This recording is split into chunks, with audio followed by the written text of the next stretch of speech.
Zion. We are the mountain Zion. We are the mountain Zion. We are here to worship. Amen. We are the mountain Zion.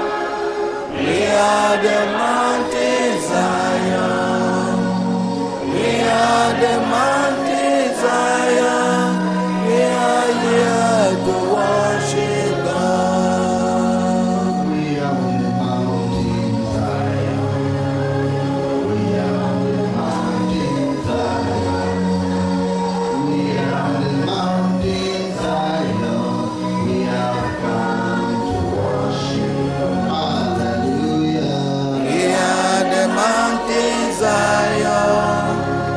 We are the mountain Zion. We are the mountain Zion. We are here to worship God. We are the mountain Zion. We are the mountain Zion. We are the mountain Zion. We are here to worship God. We are the mountain Zion. We are the mountain Zion. We are the mountain Zion. We are here to worship God. We are the mountain Zion. We are the mountain Zion. We are the mountain Zion.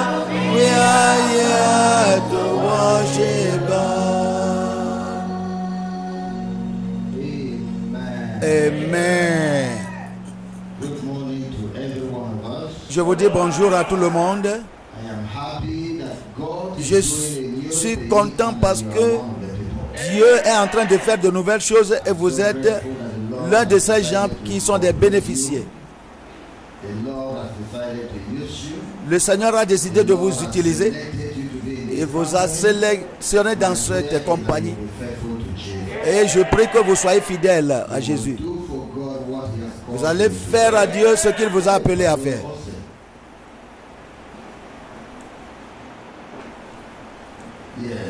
Vous serez fidèles, vous serez juste, vous serez saints. Et Dieu sera glorifié dans votre vie. Louez le Seigneur. J'aimerais prêcher un message sur la fidélité. Selon ce qui est dans le programme, un serviteur fidèle.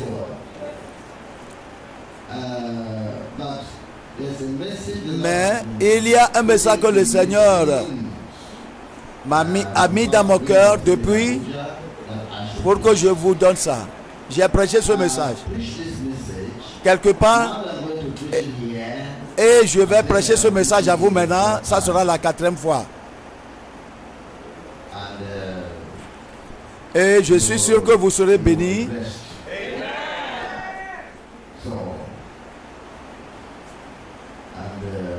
Le Seigneur aimera vous donner une connaissance spéciale qui va vous faire délivrer et aussi délivrer les autres. Il veut que vous alliez dans ce côté. La raison pour laquelle je vous donne le message,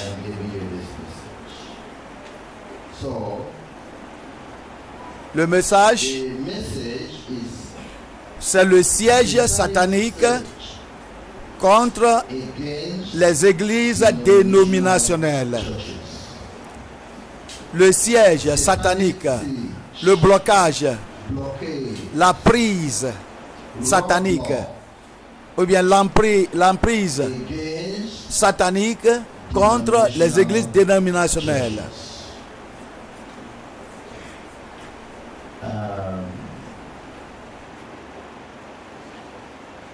Yes, Pastor Austin, I am saying there's a message I had right in Abuja. Je disais,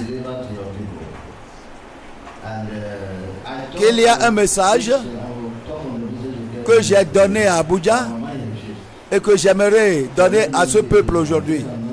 Le siège satanique contre les barrières, contre les églises, dénominationnelles. Est-ce que nous pouvons répéter ça ensemble? Allons devant le Seigneur en prière.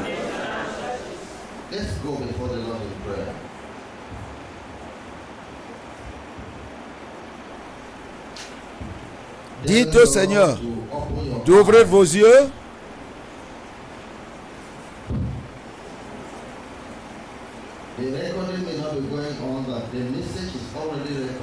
Le message est déjà enregistré.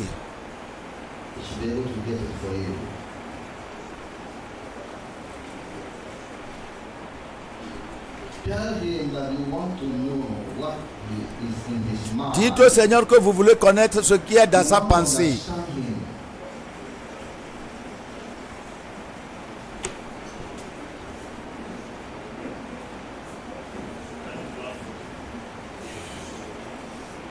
Au nom de Jésus, nous avons prié.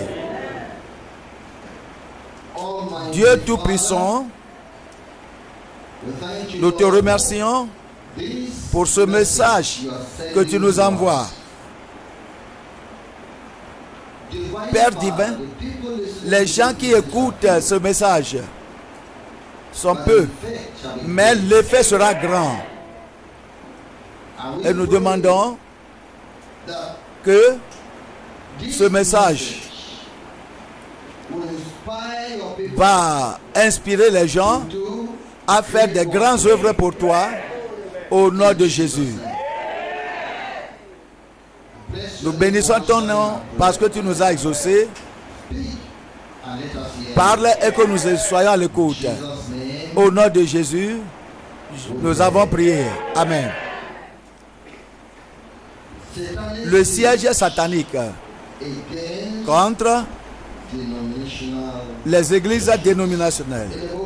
Voyons Deuxième Roi. Deuxième Roi.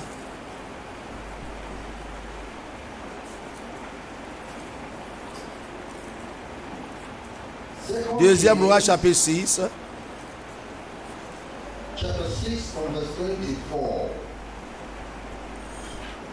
Verset 24 au verset 30.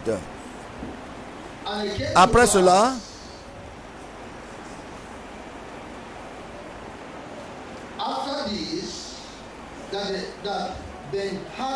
Ben-Hadad, roi de Syrie, ayant rassemblé toute son armée, monta et assiégea Samarie.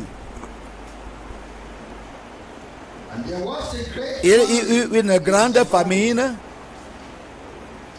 dans Samarie et il la serrait tellement qu'une tête d'âne valait 80 cycles d'argent et le quart d'un cab de fiente de pigeon 5 cycles d'argent. Et comme le roi passait sur la muraille, une femme lui cria: sauve-moi, ô roi, mon Seigneur. Il répondit: si l'Éternel ne te sauve pas, avec quoi te sauverai-je?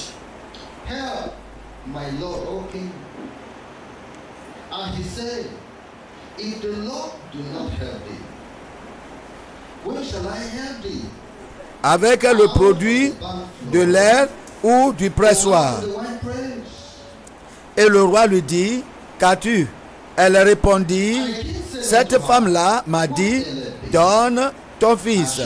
Nous le mangerons aujourd'hui et demain nous mangerons ton fils. Nous avons fait cuire mon fils et nous l'avons mangé. Et le jour suivant, je lui ai dit, donne ton fils et nous le mangerons. Mais elle a caché son fils. Lorsque le roi entendit les paroles de cette femme, il déchira ses vêtements en passant sur la muraille et le peuple vit qu'il avait en dedans un sac sur son corps.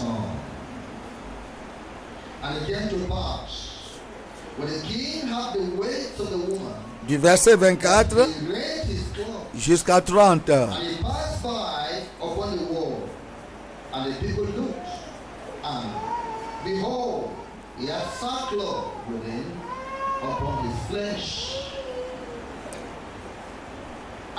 J'aimerais que vous observiez cette histoire pathétique, pitoyable.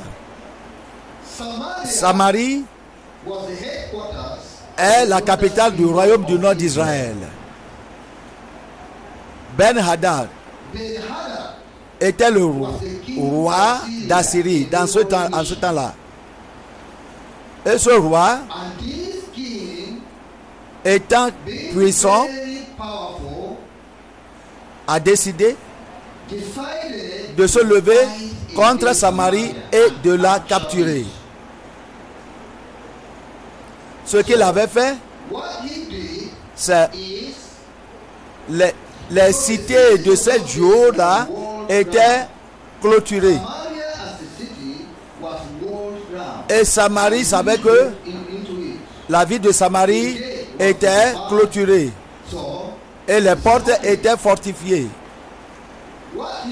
Et il a dit à son armée d'entourer, de contourner la ville de Samarie autour du mur et de ne laisser personne rentrer ni personne sortir. Si quelqu'un sort de la cité, il est tué. Si quelqu'un veut rentrer quelque part pour aller dans la cité, sera aussi tué. Et que son armée, avec de multitudes de soldats, vont contourner la ville de Samarie. Et puis il a dit à son armée, nous avons assez de nourriture pour vous donner, et vous allez camper là-bas autour du mur jusqu'au temps que les gens à l'intérieur de Samarie seront épuisés, leur approvisionnement de nourriture sera épuisé, et puis de là, poussés par la faim, ils vont vouloir sortir, et de là nous allons les capturer. Et il a amené son armée et ils ont contourné la ville. Les portes de Samarie étaient barricadées, fermées, et ils sont restés là-bas des années, jusqu'au temps que l'approvisionnement de la nourriture au milieu de Samarie était épuisé. Quel était l'effet de ce siège contre Samarie? La crainte et l'insécurité régnaient à l'intérieur des murs de Samarie. Personne ne sortait, personne n'allait. La crainte et l'insécurité régnaient dans la ville. Parce que la vie au portail était difficile, parce que les ennemis étaient tout autour de la ville en criant que vous devez vous soumettre. Nous allons vous prendre, nous allons vous tuer. Ces cris-là, à l'aide des haut-parleurs, des soldats assyriens, alors causaient la crainte et de panique. Il avait d'insécurité dans les murs de Samarie.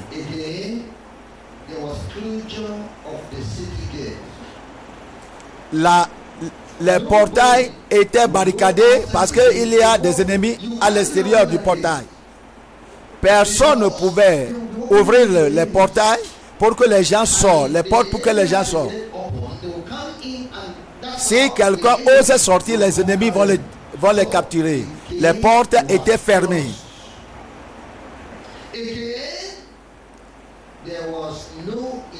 Il n'y avait pas de transaction entre Samarie et les autres nations.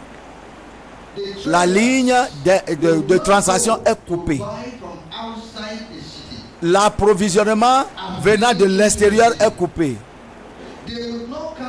Ils n'avaient pas la chance de sortir avec leurs propriétés, leurs produits alimentaires pour aller vendre aux gens de l'extérieur. Et les gens de l'extérieur ne pouvaient pas venir à Samarie avec des vivres, parce que les ennemis, les étrangers, les soldats étrangers ont contourné la ville. Vous voyez comment cette bataille a été technique. Très technique.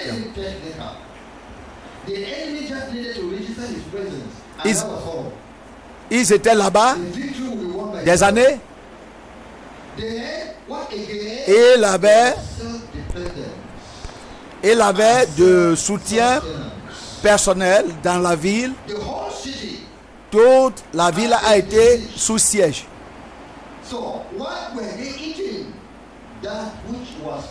Maintenant, tout ce qui était dans la cité de Samarie, tout ce qui a été emmagasiné, tout ce qui est sur grenier, il dépendait sur cela. Ils étaient dépendants de soi, autodépendants, autosuffisants. Ce qui était dans la cité. Avant ce temps, toute la nourriture qui se trouve dans ta maison, c'est ce que tu dois manger.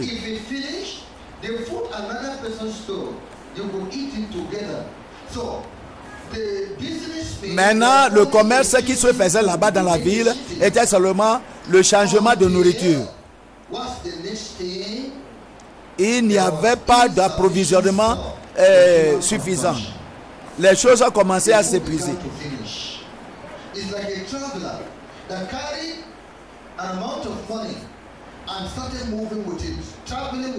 Si tu es commerçant et tu as beaucoup d'argent et que tu ne fais pas de transactions commerciales, est-ce que ton argent augmentera? Non. Tout ce que tu as comme approvisionnement ou bien l'argent à la banque, ça c'est plus de jour en jour. Et rien ne s'ajoute. De manière que tout est devenu insuffisant.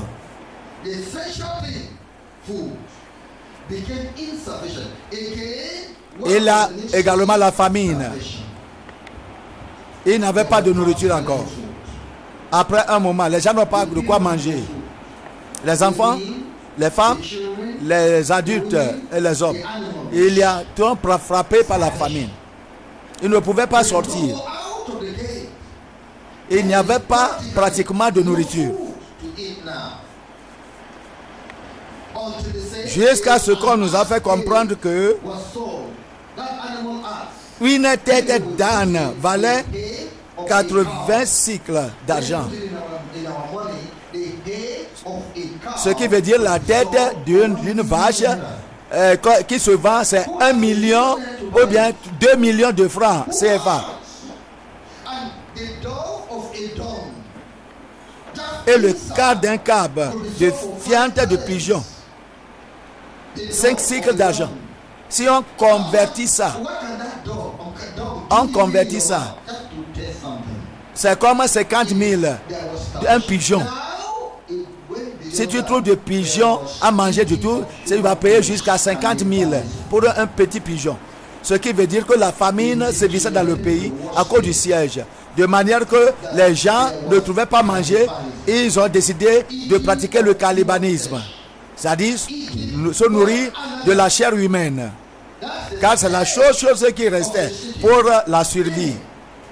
Et le roi, en ce temps-là, allait sur les murs, passait sur les murs, sachant la condition de la ville. Oui, une femme cria vers le roi en disant que roi, aide. Oh roi, aide.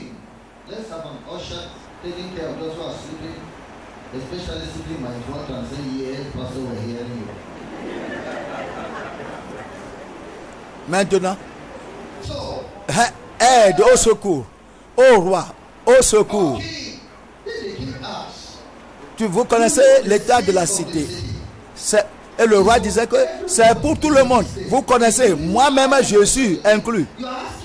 Qu'est-ce que j'ai à vous donner? Est-ce que j'ai un magasin quelque part et que je vais aller où j'ai approvisionné des vivres pour venir vous donner, ou bien y a-t-il quelque part une boutique d'où je vais faire sortir quelque chose pour vous, d'où je vais trouver d'aide pour vous aider? Et puis, quel est le problème? Elle a demandé. La femme a dit que moi et ma voisine, nous sommes convenus à manger la chair humaine de nos enfants.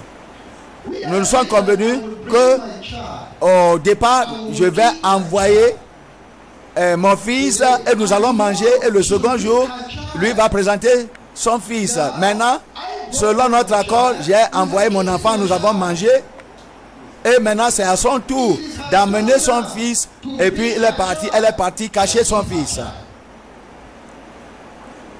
Et le roi a commencé à secouer la tête. Il a vu le niveau, la gravité de la situation dans laquelle il se trouvait. Il a dit que, mais depuis quand ceci peut commencer? Quelle est cette...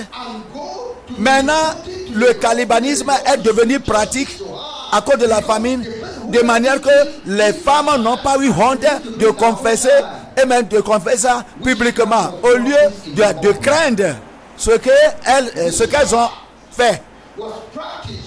Et la conscience des gens à l'égard du péché est devenue faible, de manière qu'on n'a pas la crainte du péché comme ce cas ici. Ce qui devait être un péché qui va amener à la prison est devenu quelque chose, c'est-à-dire quelque chose pratiqué ici sans qu'aucune personne n'intervienne. Donc, c'est la gravité de la situation là-bas, et c'est de même manière que nous voyons l'état des églises aujourd'hui. Les églises dénominationnelles sont dans cette condition. Tu vas les voir tout autour. Satan les a mis de siège sur les églises. Satan a mis de siège sur toutes les églises dénominationnelles. La crainte et l'insécurité règnent dans les églises dénominationnelles. Toute église est à la crainte qu'aucune personne ne vole leurs membres, qu'aucune personne ne vienne tirer leurs membres. Toute église fait tout possible pour protéger leurs membres. Ça, c'est à cause de l'insécurité des églises dénominationnelles. Il y a les portails, les portes des églises dénominationnelles sont fermées. Le pasteur débrouille de toute manière pour empêcher les membres d'aller dehors pour aller écouter d'autres messages qui vont les sauver.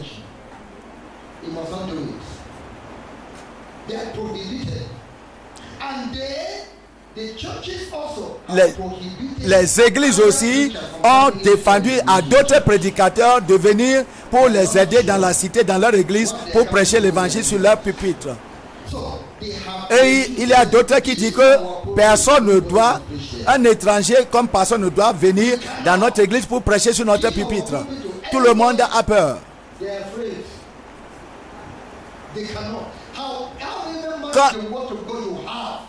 Combien de paroles de Dieu vous avez? La vérité qu'ils ne connaissent pas, ils ne veulent pas recevoir cela parce qu'ils savent que s'ils laissent leur portail ouvert et d'autres hommes de Dieu viennent avec la vérité, leurs membres vont les quitter. Beaucoup d'entre eux sont venus voir ce qui arrive ici. Mais, arrivés là-bas, ces pasteurs sont partis dire à leurs membres de ne pas aller là-bas parce qu'ils ne sont pas sûrs de nous. Et ils ont inspiré la crainte dans la vie de leurs membres de manière à fermer les portes contre leurs membres. Si c'est qu'ils sont venus ici, ils sont permis, ils vont voir des choses. C'est la situation qui se pose. Le siège satanique contre les églises dénominationnelles. Les portails des églises sont fermés contre la vérité. Et l'effet de ce siège, il n'y a pas de relation entre deux églises de diverses noms, des dénominations. S'il y a une église tout proche de l'autre, tout ce qui s'en va là-bas, cette église sur la même rue ne va pas savoir. Tout ce qui s'en va ici, l'autre église n'est pas concernée. Quoi qu'en soit, l'évangéliste qui est venu, ils n'ont pas d'intérêt pour écouter aucun autre message d'un autre pasteur. Il n'y a pas de relation qui existe entre deux églises. La dénomination A est dépendant de lui-même et d'elle-même. La dénomination B n'a rien à faire avec A. Et si lui ne fait pas bien, ça n'est pas son colis. Ils font tout ce qu'ils veulent faire. Ils n'ont pas de commerce, de relation réciproque entre les deux. Le siège est satanique. Je vous dis le niveau des choses. Je vous dis la situation qui règne. Ce qui s'en va. Encore. Ils sont autodépendants et autosuffisants. Et tu n'as rien à faire avec moi, je n'ai rien à faire avec toi. Tout ce qu'ils ont, c'est ce qu'ils dépendent. C'est sur ces choses-là, ils dépendent. Ces gens-là, ce qu'ils connaissent, ce qu'ils ont appris de leur soi-disant école, ce qu'ils ont reçu, c'est tout. Tout le monde reste là-bas. S'ils n'ont pas le don de la délivrance dans cette église, restez comme ça sans la délivrance. S'il n'y a pas, ils ne connaissent rien sur la foi, restez comme ça. Tout le monde débrouille avec ce qu'il a. Si tout ce que une dénomination a, c'est la prophétie, c'est tout ce qu'ils vont pratiquer là-bas, et ils ne vont pas permettre à leurs membres d'aller avoir d'autres choses. C'est comme ça. Dans les églises soi-disant chrétiennes, il était autodépendant.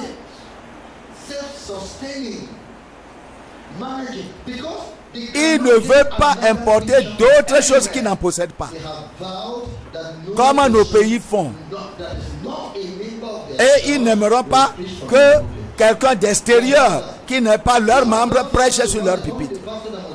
Parce qu'ils n'ont pas la confiance sur d'autres soi-disant chrétiens. Quiconque, ils ont peur que quiconque viendra prêcher va diviser l'église pour eux et partir. Oh, ils vont dire que non. Le pasteur là, non, je ne vais pas le permettre. Parce que s'il vient, les autres, les membres vont le connaître.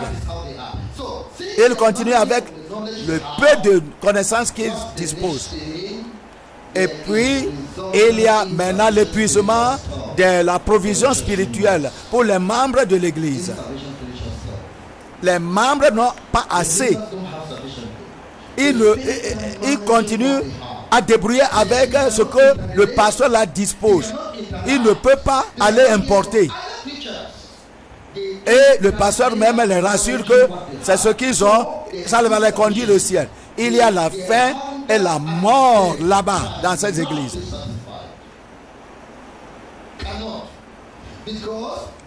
Dieu a mis dans notre bouche le goût.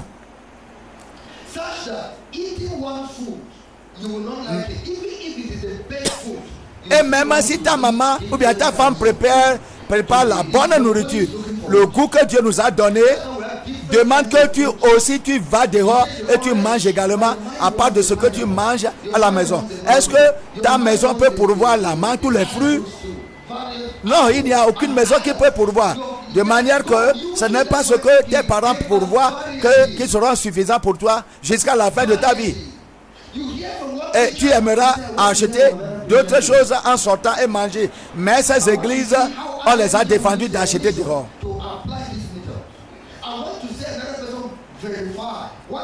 La Bible a dit que de la bouche de 2 ou 3 personnes, tout à fait sera établi.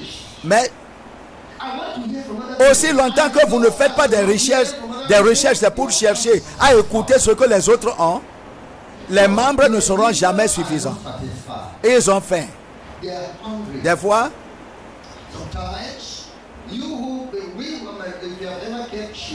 si vous n'avez pas, si vous avez les animaux, si vous avez des animaux comme la chèvre et le mouton, vous les donnez la nourriture, la même nourriture chaque jour.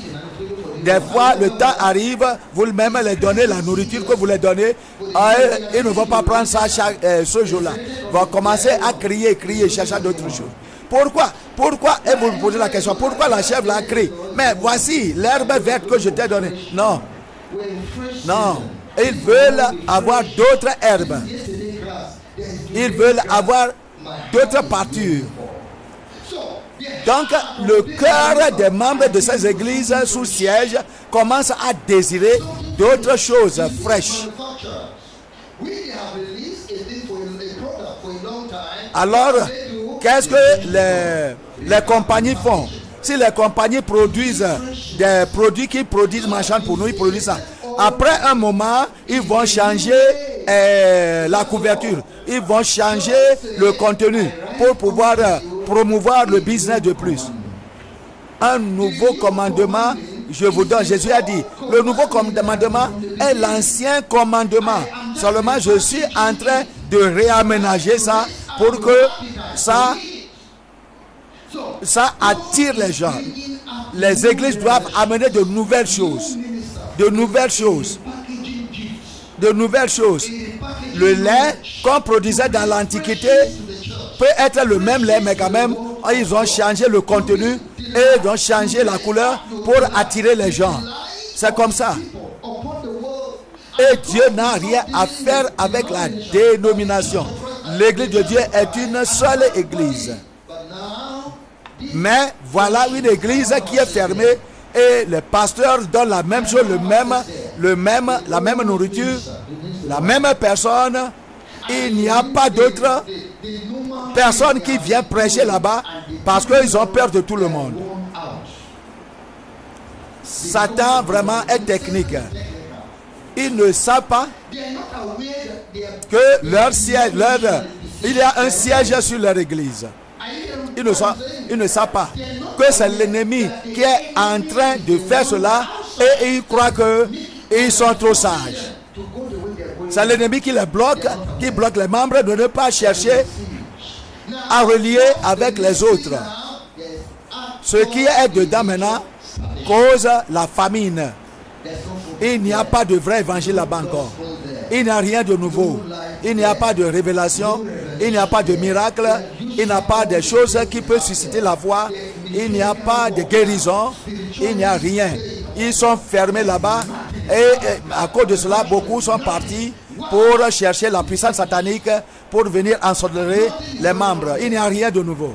Il y a un siège. Ils ont fermé, barricadé toute l'église.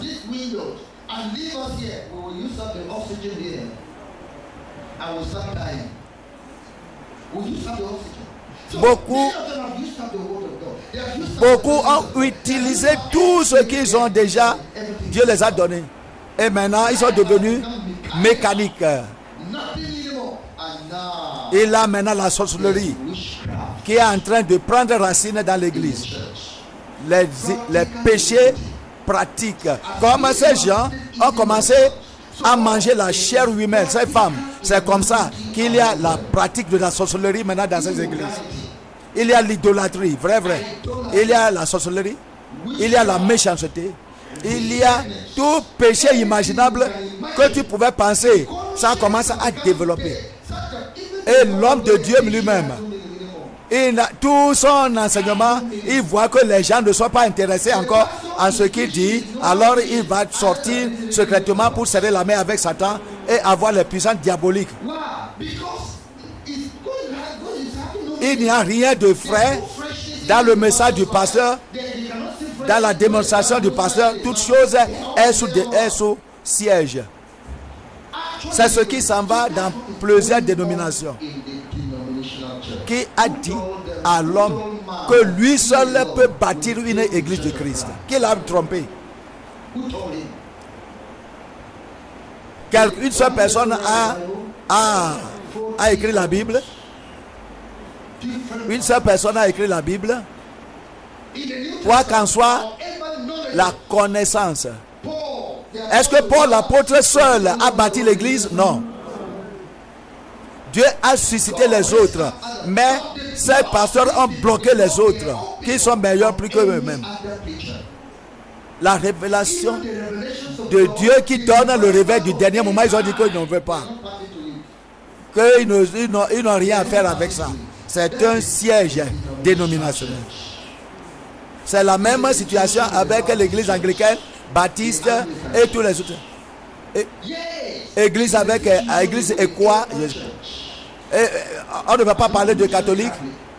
On ne va pas parler de l'église des rachetés, des rédime. Assemblée de Dieu, la Deeper Life, vie profonde, et la montagne de feu, même situation. Appelez le nom de ces églises, même situation. La même chose. Aussi longtemps qu'ils sont sous siège, il aura, les membres sont fatigués, ils vont chercher d'autres puissances. Et la sorcellerie, au moment que vous permettez que vous serez le seul à gouverner ces églises, sans amener d'autres choses fraîches, alors Satan a mis des sièges sur vous.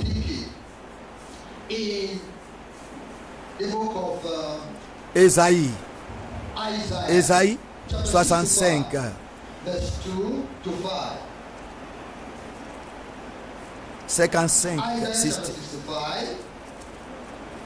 Verset 2.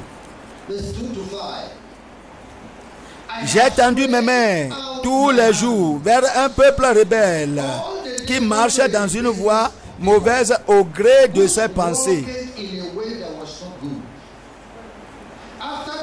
Vers un peuple qui ne cesse de m'irriter en face, sacrifiant dans les jardins et brûlant de l'encens sur les briques.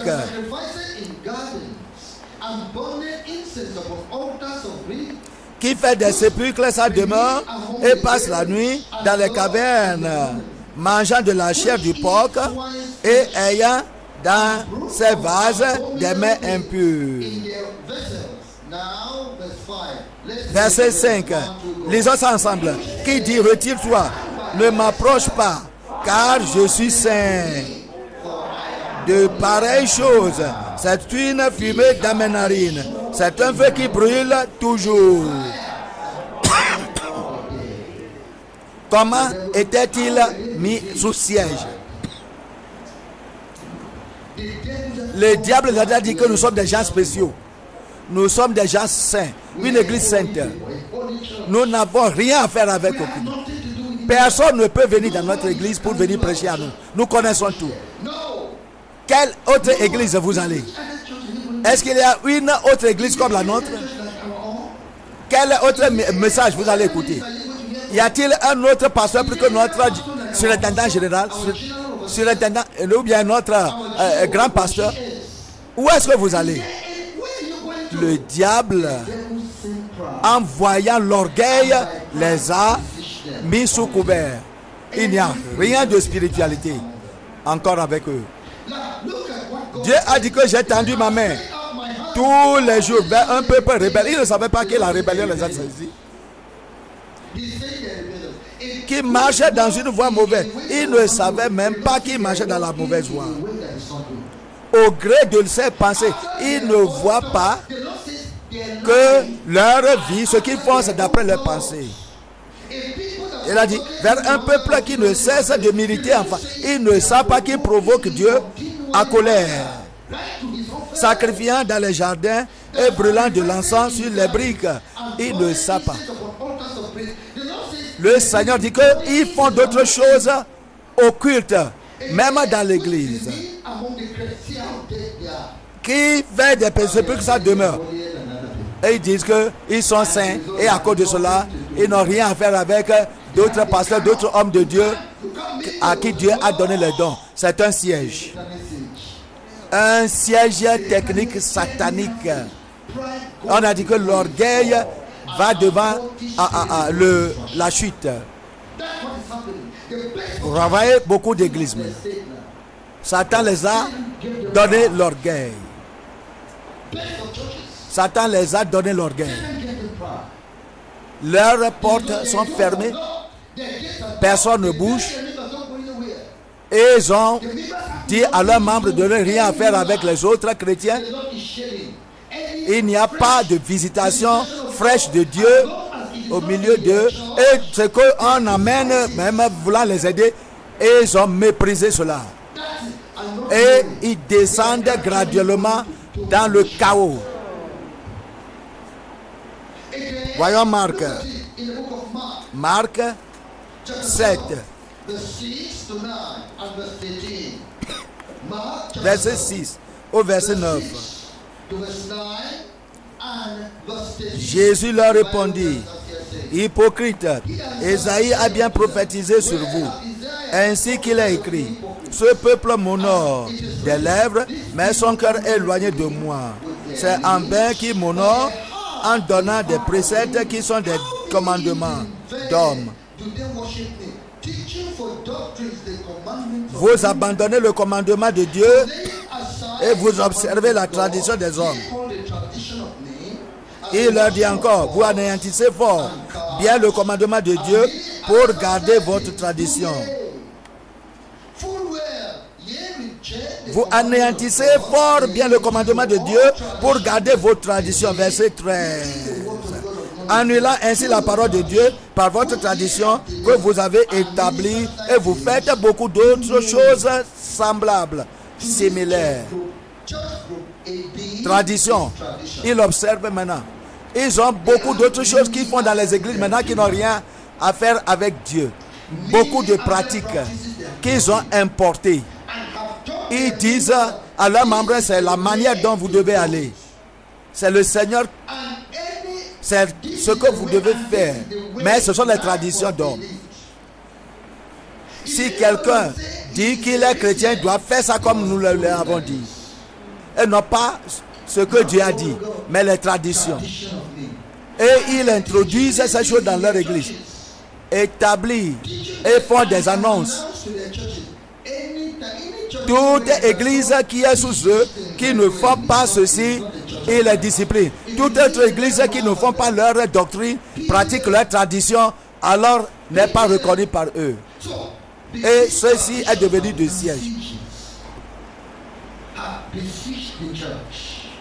Et ils sont assiégés par les traditions. Les membres ne voyagent à aucun lieu. Pourquoi les traditions? Les choses qu'ils font là-bas, ils ne vont pas trouver ça à aucun autre lieu. Mais peut-être la manière dont ils prient, la manière dont ils jeûnent, la manière dont ils font leurs choses. Ils ont amené beaucoup de choses selon leur tradition. Ok? Si tu veux aller prêcher, il faut tenir une épée en main. C'est ce qu'ils font. Ce n'est pas pratiqué aucun lieu. Il n'y a personne. Oh, dans ces églises, on ne tient pas un bâton en main avant de prêcher. Ou bien on va mettre de képi sur la tête. Si tu ne mets pas leur képi sur la tête, tu ne vas pas prêcher. Et là où ceci n'est pas trouvé, leur chapelet, leur rosaire, toutes ces choses-là, l'huile soi-disant bénie, l'huile d'onction, les bougies, toutes ces choses-là qu'ils mettent sur... Si quelqu'un vient d'une église pour parler, ils vont dire non. Ils le voient comme un rétrograde, un siège satané. Les doctrines des hommes. Ils ont construit des murailles tout autour de leur église. Et le diable est content de cela.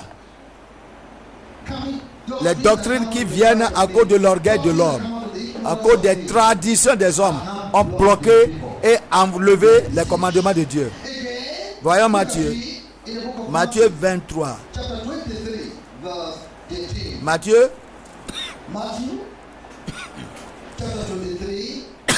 verset 13. La Bible dit, Matthieu 23, verset 13, malheur à vos scribes et pharisiens, hypocrites, parce que vous fermez aux hommes le royaume des cieux, vous n'y entrez pas vous-même et vous n'y laissez pas entrer ceux qui veulent entrer. Qu'est-ce qu'on appelle ceci? Les leaders humains. Ça est devenu siège. Les leaders humains qui ont été placés sur les gens. Ils disent que nous ne voulons pas la vie, la lumière. La manière dont eux-mêmes ont inventé les choses, c'est comme ça que les membres doivent faire. Les missionnaires, le missionnaire qui est venu ouvrir ou bien établir cette église ne nous a pas dit que nous devons faire comme ça. Nos anciens parents qui ont fondé cette église, c'est ce qu'ils ont fait, les doctrines qu'ils ont fait. Mais est-ce que cela se trouve dans la Bible? Tu ne vas pas trouver. Les leaders humains sont devenus des sièges imposés.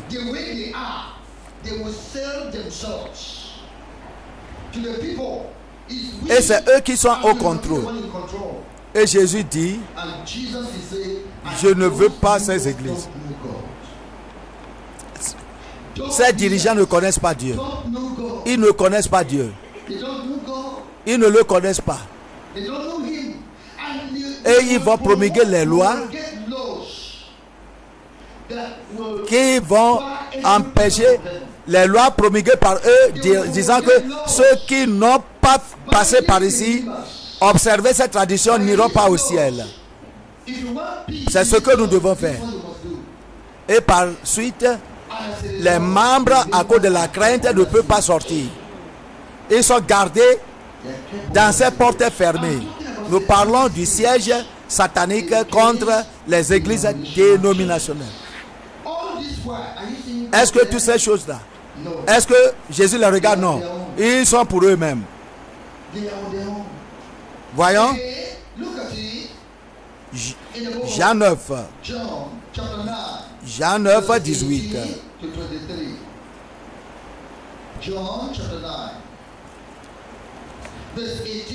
Jean 9, 18. Les Juifs ne crurent point qu'il eût été aveugle et qu'il n'eût recouvré la vue jusqu'à ce qu'il eusse fait venir ses parents.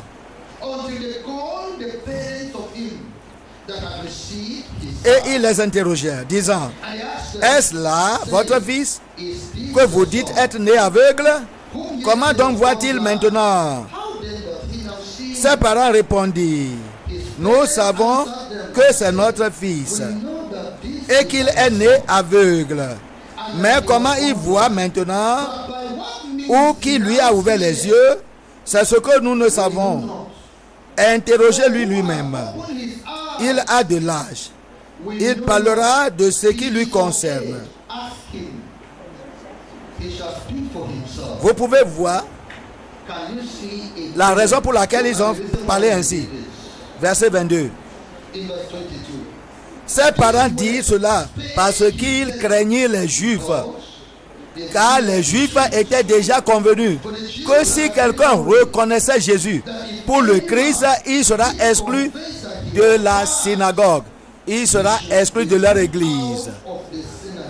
À cause de cela, ils ne devaient pas reconnaître la vérité pour la crainte d'être exclus de leur église.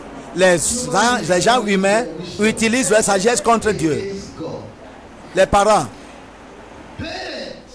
vous êtes sous siège satanique. Pour sortir vers Dieu, c'est difficile. Le Créateur de votre vie s'est manifesté.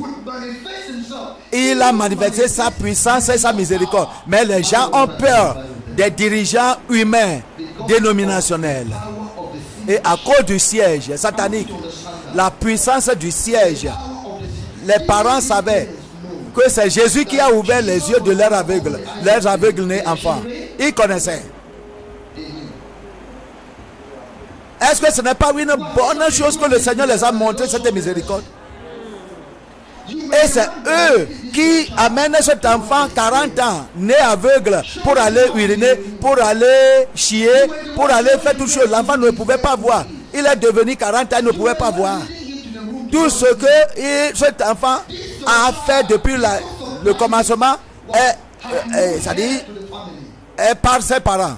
Maintenant, Dieu a vu votre souffrance. Le Créateur de votre vie a observé votre souffrance et vous a montré cette grâce et miséricorde. Et est venu pour ouvrir les yeux de votre fils aveugle, pour que la vie soit facile à vous. Et cet enfant-là soit utile dans la famille. Il va marier. mais à cause du siège dénominationnel. Et ils ont dit non. Est-ce qu'ils ne connaissaient pas que la puissance de Dieu a ouvert? Ils connaissaient. Les yeux de leur enfant, ils la connaissaient. 16 ans. Est-ce qu'ils ne savaient pas que ces révélations que nous propageons, c'est de Dieu? Ils savaient. Mais parce qu'il y a un siège placé sur le E, Satan a fait plus de mal pour contenir tout le monde afin de les empêcher d'aller au ciel. Il a fait trop pour condamner le monde entier à l'enfer. C'est pourquoi il est en train de braguer. Il est en train de se vanter devant le Seigneur en disant que moi j'ai capturé tout le monde. Qu'est-ce qui arrive à l'homme? Qu'est-ce que nous avons peur de? L'homme a peur. Parce que quoi? On va le jeter de leur église. On va fermer la porte, on va les suspendre de leur église. C'est ça? Est-ce qu'on vous a suspendu de la vie éternelle? Si je vais là-bas écouter ce pasteur qui est venu, si j'ai sa cassette, si je crois, on va me jeter de la chorale, on va me jeter du groupe de leur prière, on va me jeter. Si je m'identifie, s'ils écoutent que j'ai visité ces gens-là, alors, ou bien ils m'ont vu, ils vont me jeter. Ils sont prêts à condamner même Jésus-Christ à cause de leur pasteur, à cause de la loi de leur pasteur. Ils sont prêts à dire non à Jésus. Quels sont les gens qui sont les dirigeants de ce synagogue? Au moment que les yeux de cet enfant sont ouverts, il a dit que le père de synagogue a dit, viens. Qui a ouvert tes yeux? Il a dit, un homme appelé Jésus-Christ. Il a dit, ok, donne gloire à Dieu. Mais cet homme que tu appelles Jésus-Christ, c'est un pécheur.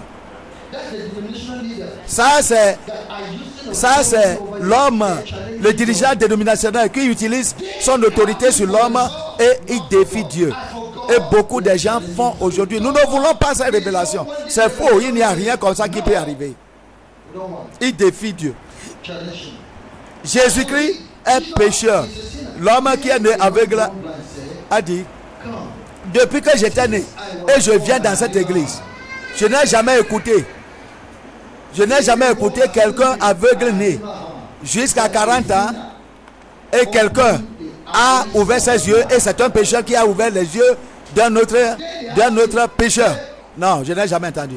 Et on a dit que maintenant comme tu dis ça, qui est-il? Il a dit que c'est un prophète. Dis-nous encore, ils ont repris la question. Qui a-t-il dit que tu dis que tu as ouvert les yeux? Mais je vous ai dit ces choses. Est-ce que vous aussi vous voulez le croire? Parce que moi je crois en lui. Et à cause de cela, on a dit, qui es-tu? Toi tu es né aveugle, tu veux nous enseigner? Tu es petit comme ça, tu veux nous enseigner? Et on l'a rejeté. On l'a jeté hors de l'église. Les gens humains n'ont pas des fois de pensée. Ils n'ont rien de sensitif en eux, dans leur pensée. Un homme né aveugle, pour la première fois dans sa vie, a ouvert les yeux pour voir et se réjouit. Et c'est ce que vous dites que c'est mauvais et vous l'avez jeté. Est-ce que vous voyez ce que la puissance des autorités dénominationnelles exerce sur les membres? Est-ce qu'ils sont de Dieu maintenant? Ces gens sont de Dieu?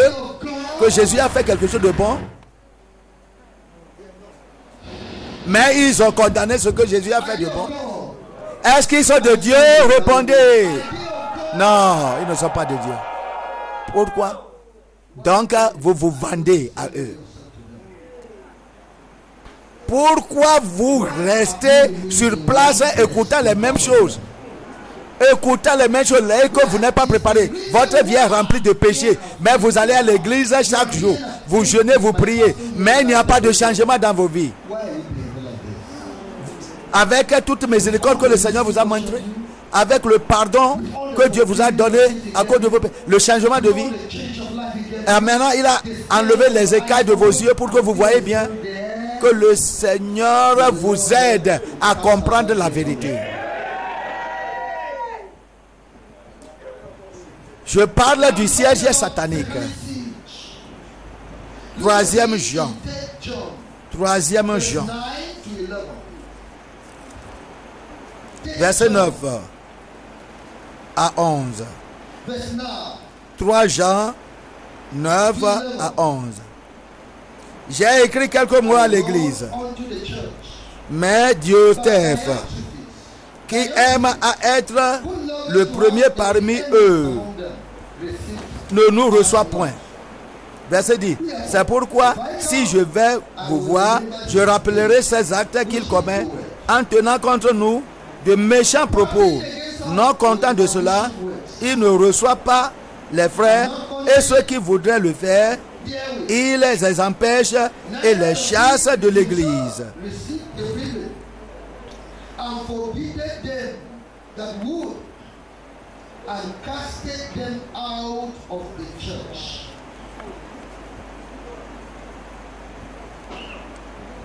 Verset 11. Bien-aimé, n'imite pas le mal, mais le bien. Celui qui fait le bien est de Dieu. Celui qui fait le mal n'a point vu Dieu.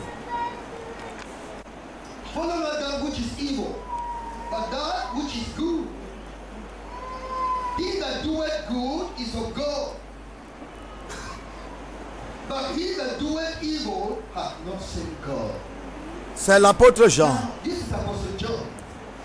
Dieu a laissé Jean jusqu'à ce temps-ci. Il a traversé beaucoup de persécutions. Et Dieu l'a laissé en vie jusqu'à la vieillesse. Pourquoi? Il a une raison. Pour corriger l'église. Pour soutenir l'église. Pour superviser les œuvres dans l'église. Pour guider l'église dans la vérité. Contre les mauvaises doctrines. Jean a écrit une lettre à l'église. Gaius était là-bas et le nom de cet homme pasteur était Diotrephe. Diotrephe, il aime à se faire grand, à se donner d'autorité. Il n'aimera pas se donner à d'autres autorités dans l'église. Il a refusé la lettre écrite. Les messagers qui ont amené la lettre pour corriger tous les mots, les choses qui sont mauvaises. C'est Jean, apôtre Jean, qui a vu Jésus de ses propres yeux, a mangé avec Jésus, a vécu avec Jésus, a vu tout ce qui est dans la Bible. Alors, apôtre, soi-disant, Diotrephe est plus grand plus que lui. Les gens qu'il a envoyés avec la note pour Diotrephe,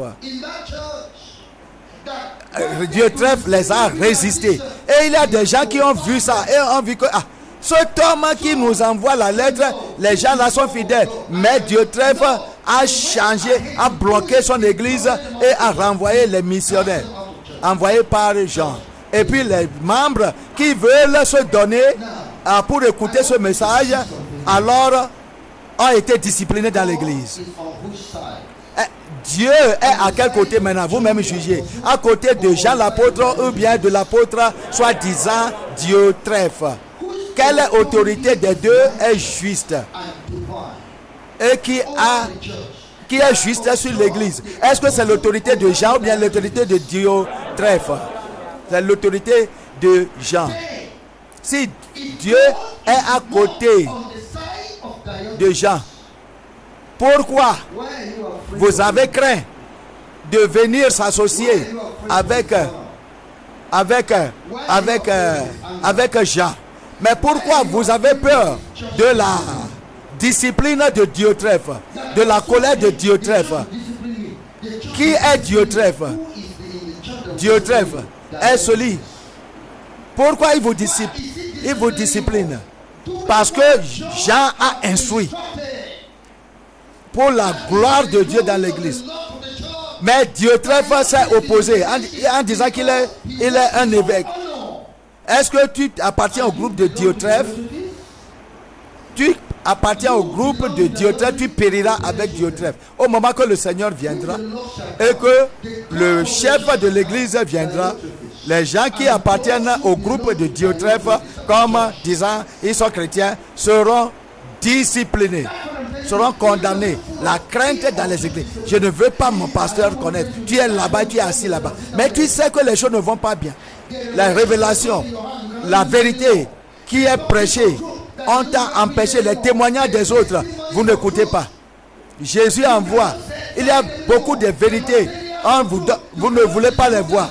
On vous donne des cassettes, vous ne voulez pas jouer. On vous donne les traités, vous ne pouvez pas voir. Parce que si Diotrephe vous écoute, que vous vous identifiez au mouvement mondial du réveil de la sainteté, on va vous exclure de leur synagogue. Ce n'est pas église, mais c'est synagogue. Vous ne craignez pas Jésus, vous ne le respectez pas. Vous n'avez pas de révérence. Est-ce que c'est Diotrephe ou Jésus qui est parti à la croix? C'est Jésus. Je vous ai parlé du siège satanique contre toutes les églises, tous ces pasteurs qui vous donnent la crainte. Et ils sont fondateurs, mais ils ne sont pas le sauveur. Le fondateur de l'église, alors utilise l'autorité pour vous bloquer. C'est Diotrephe. C'est Diotrephe. Et Jean dit que si je viens, je vais prendre soin de lui. La puissance de Dieu prendra soin de ces pasteurs. Ces pasteurs rétrogrades qui se lèvent contre la volonté. Vous qui êtes troublés, reposez-vous avec nous. Le Seigneur est à côté de nous. Vous êtes à côté de la vérité. Pourquoi vous craignez?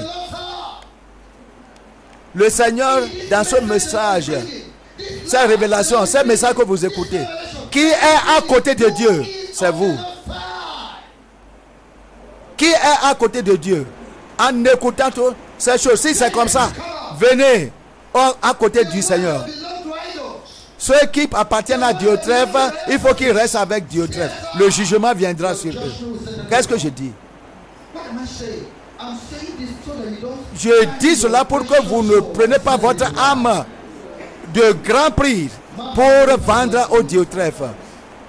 Il est seulement fondateur d'une église dénominationnelle, une assemblée locale. Qui vous a dit que même ces lieux-là sont des lieux qui vont au ciel? Quelqu'un vous a trompé que c'est la voie pour aller au ciel? Et puis vous pensez que étant sorti, vous n'allez pas aller au ciel encore? Ça, c'est la crainte posée par le siège satanique. Jésus est le chemin. Jésus n'a rien à faire avec aucune église, aucune dénomination. Il a une seule église et il espère à ce que tu viennes dans son église. Voyons Actes des Apôtres. Actes chapitre 11 verset 1 au verset 4. Actes 11 verset 1 à 4 et verset 18. Verset 17 et 18. 1 d'abord. Les apôtres et les frères qui étaient dans la Judée apprirent que les païens avaient aussi reçu la parole de Dieu. Et lorsque Pierre fut monté à Jérusalem, les fidèles circoncis lui adressèrent les reproches en disant: tu es entré chez les incirconcis et tu as mangé avec eux. Pierre se mit à leur exposer d'une manière suivie ce qui s'était passé. Il dit: j'étais dans la ville de Jopé et pendant que je priais, les païens ont cru à Jésus et ils ont arrêté de commettre de péché, ils sont nés de nouveau et maintenant ils sont baptisés du Saint-Esprit. Maintenant Pierre est parti pour prêcher là-bas et rester là-bas dans la maison de Corneille. Maintenant les païens, les soi-disant dirigeants des églises ont dit que pourquoi vous êtes parti, Pierre, tu es parti manger avec les incroyants? Pourquoi tu es parti chez les gens qui sont incirconcis?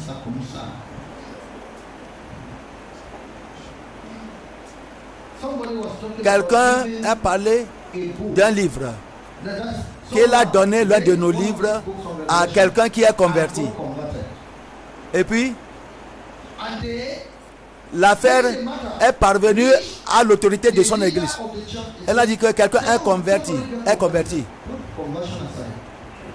Et on l'a posé la question à celui-là. Pourquoi tu lis les livres de la révélation? On lui a posé la question.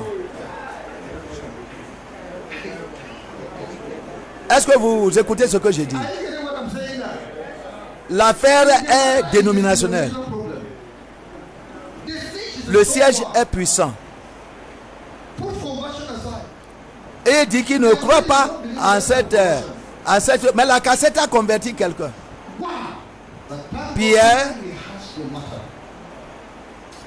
la réponse, ce qui m'a contenté, c'est que ils sont prêts à écouter la défense de Pierre. Mais beaucoup de nos dirigeants aujourd'hui, on va voir 17 et 18.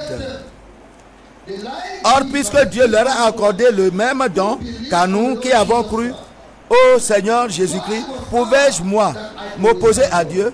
Verset 18. Après avoir entendu cela, il se calmait et il glorifiait Dieu en disant: Dieu a donc accordé la repentance aussi aux païens afin qu'ils aient la vie. Il faut voir maintenant.